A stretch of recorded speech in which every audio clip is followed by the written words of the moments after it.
இன்னொன்று முக்கியமான ஒரு அமல் குர்பான் செய்வது. இந்த ஹஜ்ஜு செய்கிற விஷயம் இன்னைக்கு என்னாச்சுன்னு சொன்னா, ஒரு கடமைக்கு செய்து முடிக்கக்கூடிய ஒரு ஹஜ்ஜை விளம்பரமாக செய்து கொண்டிருக்கிறார்கள். இது ஏன் இந்த இடத்துல நான் சொல்றதுக்குன்னா, இது சொல்ல கடமைப்பட்டிருக்கிறோம். நிறைய பேர் அது தெரியாம செய்யறாங்க. தெரிஞ்சு செய்பவர்கள் இருக்கிறார்கள். நான் தெரிஞ்சுதான் செய்வேன், நான் விளம்பரம் தான் படுத்துவேன், நான் ஹஜ்ஜுக்கு போறேன் ஹஜ்ஜு என்ன ஜெயிலுக்கு போறேன்னு சொல்லிட்டு போற மாதிரி இன்னைக்கு ஹஜ்ஜுக்கு போறது ஆயிப்போச்சு. தெரிஞ்சு செய்கிறவர்கள் அல்லாஹ் பார்த்துக்குவான். தெரியாம ஒரு சில பேர் செய்யறாங்க. என்ன செய்யறாங்க? ஹஜ்ஜுக்கு போறதுக்கு முன்னாடி எல்லா வீட்டுக்கும் போய் ஹஜ்ஜுக்கு போறேன். எதற்காக சொல்லப்படுகிறது? நான் உங்களுடைய உள்ளத்தை ஏதாவது நோகடி செய்திருந்தால், உங்களை ஏதாவது நான் நோகடிச்சிருந்தா, என்னோட வார்த்தைகள் உங்களை உள்ளத்தில் ஏதாவது காயப்பட்டிருந்தா அல்லாஹ்க்காக மன்னிச்சுங்க. நான் ஹஜ்ஜுக்கு போறேன், உங்களுக்காக நான் துவா செய்வேன், என்னுடைய ஹஜ்ஜு கபூல் ஆகிறதுக்கு நீங்க துவா செய்யுங்க. இதுதான் அந்த கான்செப்ட். இதுதான் எல்லாத்தோட வீட்டுக்கு போறதுக்கு உண்டான கான்செப்ட் இதுதான்.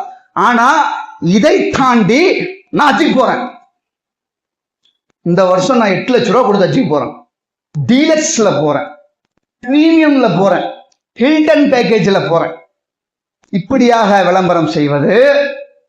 அதே மாதிரி போறதுக்கு முன்னாடி பள்ளியில எல்லாத்தையும் கூப்பிட்டு சொல்றது, வீட்டில் விருந்து வைக்கிறது, சால்வை போத்துறது, ஏர்போர்ட்டுக்கு போகும்போது ஒரு வழி அனுப்புறது.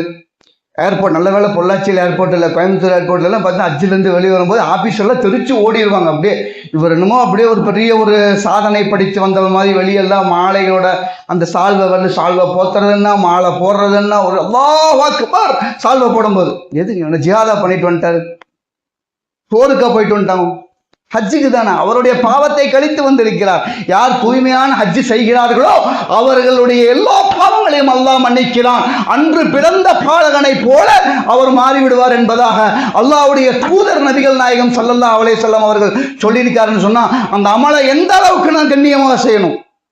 அது அன்னைக்கு பிறந்த குழந்தை மாதிரி நான் ஆயிடுவேன்னு சொன்னா நான் பயப்பட வேண்டும். அந்த விஷயத்துக்காக நான் செய்யக்கூடிய அந்த அமல் எனக்கும் அந்த அல்லாஹ்வுக்கும் உரியது.